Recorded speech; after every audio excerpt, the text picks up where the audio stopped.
दोस्तों, क्या आप जानते हैं दूध, मक्खन, पनीर, अंडा ये संतृप्त वसा होती हैं और ये हमारे शरीर को नुकसान पहुंचाती हैं।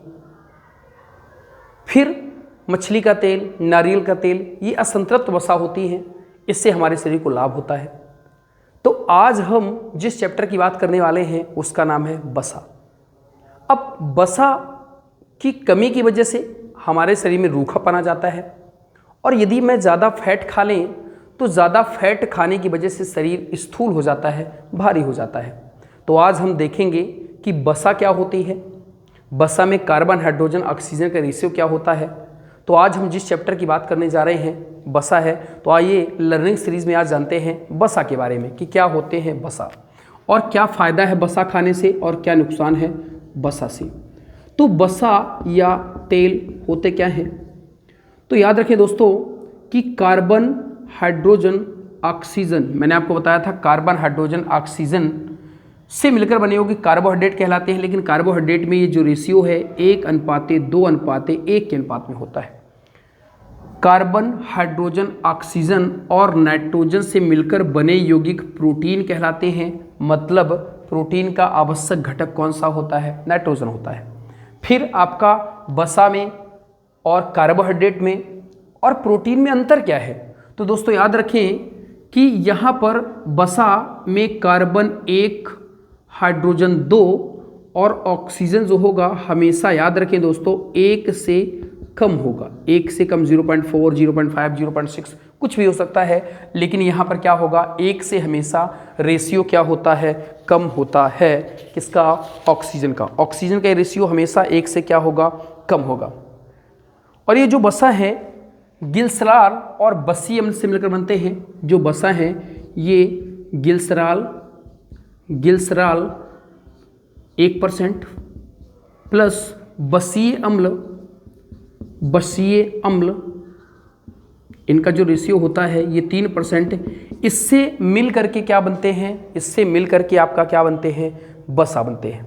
ठीक है, तो याद रखें दोस्तों कि इसमें गिल्सराल का 1 अणु होता है और बसीय अम्ल के 3 अणु होते हैं। ठीक है, 3 अणु, इसको 3% ना लिख के 3 अणु लिखें। ये 1 अणु क्या होता है? गिल्सराल का होता है। अब वसा और तेल में अंतर क्या है, डिफरेंस क्या है? तो याद रखें दोस्तों कि यदि कोई भी चीज़, ठीक है, वसा तेल में डिफरेंस देखें कि यहाँ पर अगर मैं बताना चाहूँ तो यदि कोई भी चीज़ 20 डिग्री सेंटीग्रेड ताप पर सॉलिड या ठोस पाई जा रही है तो उसे कहा जाता है वसा।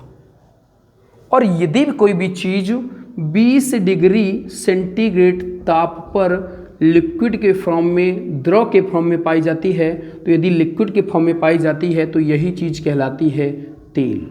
ठीक है, तो वसा और तेल में आप अंतर समझ गए होंगे। दूसरा, अगर मैं वसा का क्लासिफिकेशन करूं कि वसा का वर्गीकरण कैसे कैसे होगा, तो दोस्तों आइए देखते हैं कि वसा कौन कौन सी है और कैसे कैसे कौन सी वसा हमें नुकसान पहुंचाती है।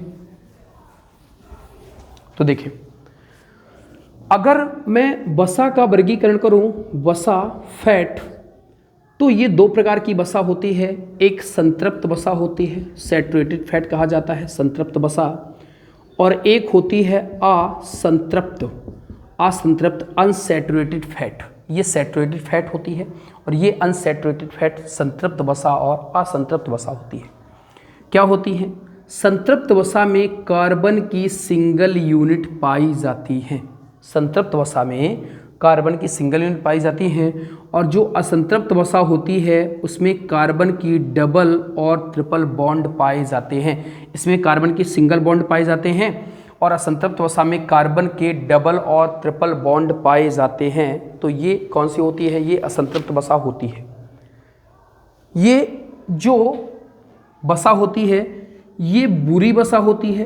बुरी वसा क्यों? क्योंकि ये जो होती है कम डेंसिटी, कम घनत्व की वसा होती है। ये कम घनत्व की वसा होती है। यहीं पर असंतृप्त वसा जो होती है ये अच्छी वसा होती है, अच्छी वसा होती है और इसकी डेंसिटी जो है ये क्या होती है? ज़्यादा होती है। तो ज़्यादा घनत्व इसका होता है, ज़्यादा डेंसिटी की वसा होती है।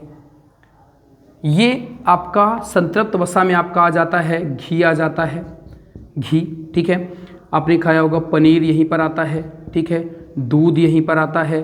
तो ये संतृप्त वसा के अंतर्गत आता है। घी हो गया, पनीर हो गया, दूध हो गया, नारियल तेल, ताड़ तेल, अंडा, मांस, यहीं पर आपका आएगा नारियल तेल, नारियल तेल, ताड़ का तेल, ताड़ तेल, अंडा हो गया। ये सब आपका कैसे होती है, ये सब संतृप्त वसा के एग्जाम्पल होते हैं। यहीं पर आप देखें असंतृप्त वसा, तो असंतृप्त वसा को अच्छी वसा कहा जाता है। और इसका जो एग्जाम्पल होता है ये मछली तेल होता है, मछली तेल होता है, वनस्पति तेल होता है, वनस्पति तेल, जैतून का तेल होता है, जैतून तेल। तो ये सारे के सारे कैसी वसा होती हैं, ये सब असंतृप्त वसा होती हैं, ठीक है।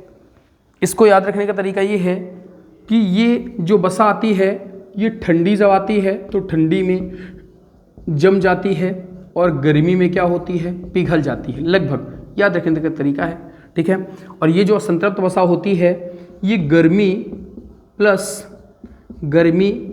सर्दी में ये क्या होती है, एक समान बनी रहती है। मतलब गर्मी भी उसी तरह रहेगी और ठंडी में भी उसी तरह रहेगी, ठीक है कि नहीं। अब दोस्तों आपको याद होना चाहिए कि जो वसा है शरीर में 20 से 30% जो ऊर्जा है, शरीर की 20 से 30% ऊर्जा देने का काम किसका होता है, वसा का होता है। वसा से हमें सर्वाधिक ऊर्जा प्राप्त होती है, वसा से हमें सर्वाधिक ऊर्जा प्राप्त होती है। यदि 1 ग्राम वसा का ऑक्सीडेशन किया जाए, 1 ग्राम वसा का ऑक्सीकरण किया जाए तो उससे 9.4 किलो कैलोरी ऊर्जा मिलेगी। 1 ग्राम वसा से 9.4 किलो कैलोरी ऊर्जा मिलती है, ठीक है। अब यदि वसा ज़्यादा मात्रा में खा लिया जाए तो क्या होगा भाई, वसा यदि आप ज़्यादा मात्रा में खा लीजिएंगे तो इसको ज़्यादा मात्रा में खाने से कोलेस्ट्रॉल बढ़ता है, शरीर में चर्बी बढ़ जाती है, कोलेस्ट्रॉल बढ़ जाता है, आपका वजन बढ़ जाता है, जो हार्ट वाली प्रॉब्लम है यानी हृदय समस्याएं बढ़ जाती हैं। हृदय समस्याएं आपका क्या हो जाती हैं, बढ़ जाती हैं यदि आप ज़्यादा मात्रा में कोलेस्ट्रॉल खा लेते हैं, वसा को ले लेते हैं। और यदि आप कम मात्रा में आप वसा को खाते हैं तो इससे आपका शरीर में आपका रूखापन आ जाता है, रूखापन आ जाता है। आपका चेहरे से चमक जो है, चेहरे की चमक क्या हो जाती है, कम हो जाती है। तो चेहरे की चमक कम हो जाती है, शरीर में रूखापन ज़्यादा हो जाता है। यदि ज़्यादा मात्रा में खा लेंगे तो कोलेस्ट्रॉल ज़्यादा बढ़ जाता है, ठीक है, और हार्ट प्रॉब्लम ज़्यादा बढ़ जाते हैं, ठीक है कि नहीं। तो ये आपका एक वसा का एक प्रकार का वर्गीकरण था। देखो दोस्तों आपको एक और बात पता होना चाहिए कि वसा का जो दूसरा वर्गीकरण होता है एक लिनोटिक वसा होती है, ठीक है।